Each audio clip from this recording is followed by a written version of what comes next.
Welcome, caring viewers, to Planet Earth, our loving home. To raise awareness of the profound and devastating environmental effects of livestock raising, the UK-based non-profit group Compassion in World Farming hosted a lecture and panel discussion on the topic in London, England. The event, held in September 2008, brought together over 400 participants from government, the diplomatic sector, think tanks and research organizations. Panel participants featured Dr. Henning Steinfeld, Chief Livestock Specialist of the United Nations Food and Agriculture Organization and co-author of the well-known 2006 United Nations report, Livestock's Long Shadow, Environmental Issues and Options. The panel also included Dr. Robert Watson, Chief Scientist of Britain's Department for Environment, Food and Rural Affairs, Felicity Lawrence, British author of best-selling books on the food industry, Professor John Poles, Senior Lecturer in Public Health Medicine at Cambridge University, England, and Compassion in World Farming's farm animal welfare expert Joyce De Silva. The lecture, entitled Global Warming: The Impact of Meat Production and Consumption on Climate Change, was given by the esteemed Dr. Rajendra Pachauri, Chair of the United Nations Intergovernmental Panel on Climate Change, and a vegetarian. Media reports on the role of meat consumption in driving climate change have increased significantly since Dr. Pachauri's call in 2008 for the world to eat less meat to counter global warming. In addition to requesting people reduce or eliminate meat consumption, Dr. Pachauri is asking that the people of the developed world reach out to assist those 1.6 billion people on the planet that have no access to electricity.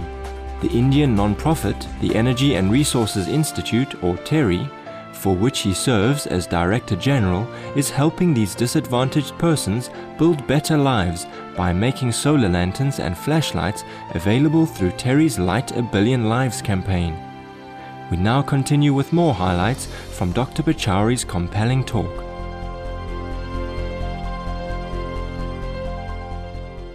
Over two-thirds of the energy goes towards producing and transporting the animal's feed. Now, this is a significant figure, and this clearly points to the concept of factory farming of meat products. These are, of course, additional sources of greenhouse gases from meat consumption. Meat typically requires cooking at high temperatures for long periods. You can eat vegetables without cooking, and sometimes it's probably healthier to do that because you retain all the nutrition that's there in vegetable products.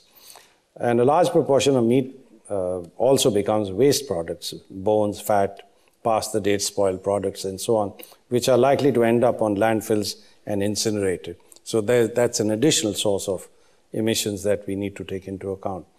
If we look at two types of equivalent meals, let us say you compare a 6-ounce beef steak with the meal that's shown at the top, 1 cup of broccoli, 1 cup eggplant, 4 ounces of cauliflower, 8 ounces of rice.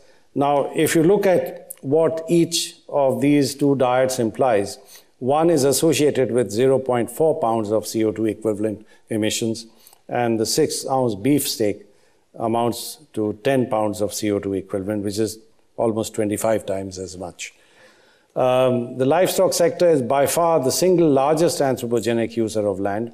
Livestock production accounts for 70% of all agricultural land and 30% of the world's surface land area. And 70% of previous forested land in the Amazon is occupied by cattle pastures, and crops for animal feed cover a large part of the remainder. I was following Brazilian economy almost 15 to 20 years ago, and you would recall that there was a period in the 1980s when Brazil had a huge foreign debt, something like $120 billion at that point of time. And one of the means by which they decided to liquidate that and neutralize it was by converting large area of forest land into pasture land. And that's when the whole problem started, but it has continued. And Brazil is not alone. There are several other countries in the world that have done the same. 20% of pasture land is degraded because of overgrazing, compaction, and erosion. So, much of it then becomes unfit for any kind of cultivation. Other environmental impacts of livestock: amount of water needed to produce 1 kilogram of maize is 900 liters, rice 3,000 liters, chicken 3,900, pork 4,900, and beef a whopping 15,500 liters. So it's also intensive in the use of water if you take the entire cycle. Livestock is responsible for 64% of ammonia emissions, which contribute to acid rain. Livestock is among the largest sectoral source of land and water pollution with nitrates and phosphorus, from slurry and silage which runs off, and from the use of nitrogen fertilizers. So if one takes the sum total of all these impacts, then clearly we have not really accounted for all the environmental impacts of meat and its production and consumption. Impacts of livestock on food availability: well, 1/3 of the world's cereal harvest and over 90% of soya is used for animal feed, despite inherent inefficiencies. It takes close to 10 kilograms of animal feed to produce 1 kilogram of beef, and 4 to 5.5 kilograms of grain to produce 1 kilogram of pork, and 2.1 to 3 kilograms of grain to produce 1 kilogram of poultry meat. Now, all of this is really happening on a much larger scale than was the case, say, even 2 or 3 decades ago. And even in my country, in India, the poultry industry is really booming. And much of it is based on imported grains that are used for feeding the poultry stock. And I've been going to China for several years. My first visit there was 1981, when I think most of China used to consume pork and, of course, seafood. But today, China has had a major increase in consumption of meat. So typically what's happening is, all around the world where incomes increase, people are shifting from vegetable to animal protein and meat consumption. Now, a farmer can feed up to 30 persons throughout the year on 1 hectare with vegetables, fruits, cereals, and vegetable fats. If the same area is used for the production of eggs, milk, or meat, the number of persons fed varies from 5 to 10. So there is a significant difference there.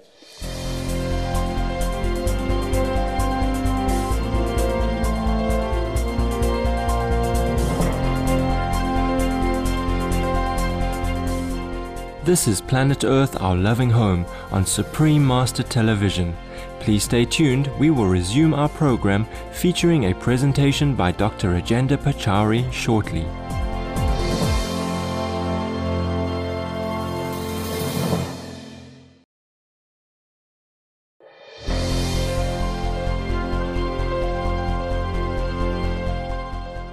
Welcome back to Supreme Master Television's Planet Earth, Our Loving Home. We are listening to portions of a lecture given by Dr. Rajendra Pachauri, Chair of the United Nations Intergovernmental Panel on Climate Change, entitled Global Warming: The Impact of Meat Production and Consumption on Climate Change.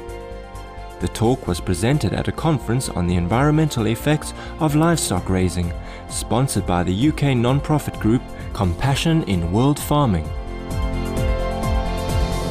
But this is the way meat production has been increasing over a period of time. In 2006, farmers produced 276 million tons of meat, 5 times as much as in the 1950s. So that's a very sharp increase. And if we look at those countries where major increases have taken place, they are shown here. And of course, these are not the only ones. There are others also. You see some significant changes and increases in consumption over here, which all add up to contribute to the increase that's taken place. And this data is taken from the FAO. If we look at expected trends in the livestock industry, well, estimated doubling of global production of meat up to 2050 could go from 229 million tons in 2001 to 465 million tons. And this is, of course, based on data compiled by Compassion in World Farming. So I'll run through these rather quickly because I'm sure there'll be a discussion on these. So I just skipped these numbers, and this again is from the same organization, Compassion for World Farming. This on the left-hand side lists some of the things that are being done to increase meat output.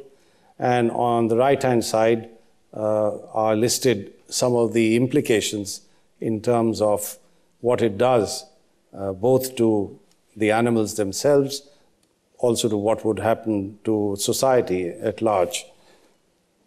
Now, what I'd like to say is there is a need for change in consumption patterns, and the reason why I'm talking about perhaps reducing meat consumption is because this is something which every individual can do.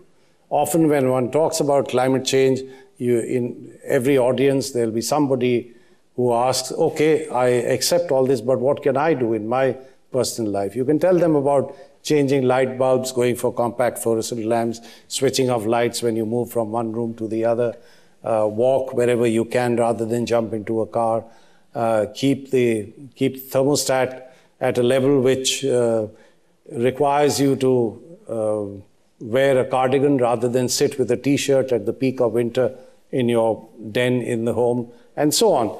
But I believe that what we can do without too much effort is to reduce meat consumption. And I think that's a lifestyle change which each of us has within our powers to bring about. Reduction in the size of the livestock industry through reduced consumption is the most effective way of cutting greenhouse gas emissions. UK and US households waste around 1/3 of the food they buy. Change in consumption patterns will be required to achieve a low carbon and sustainable society. Now, the power of British consumers, what would it amount to?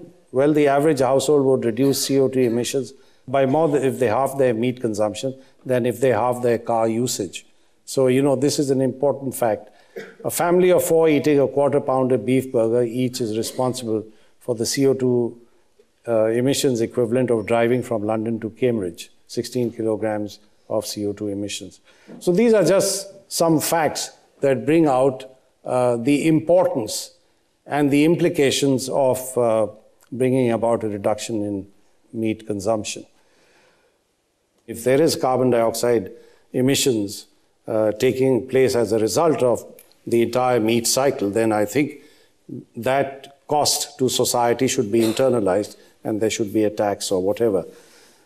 Now, I mentioned earlier that we have 1.6 billion people in the world who don't have access to electricity. Now, we could either set up thermal power plants and, burn coal or whatever to provide this electricity.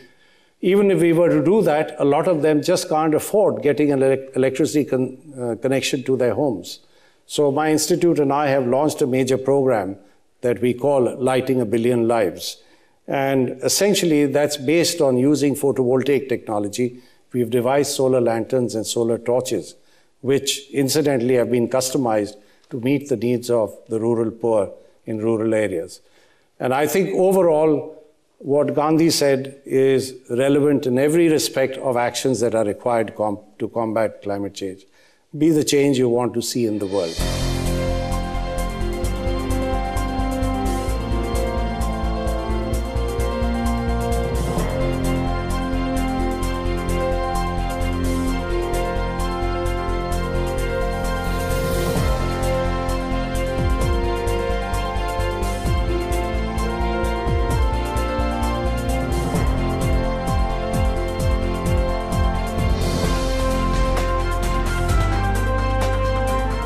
It has been our pleasure to share with you excerpts of Dr. Rajendra Pachauri's important presentation that documents how the production and consumption of animal products tremendously fuels climate change here on planet Earth, our loving home.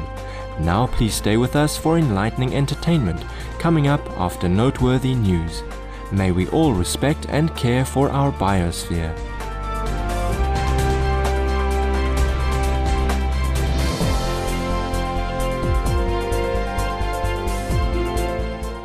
For more details, please visit www.suprememastertv.com/PE.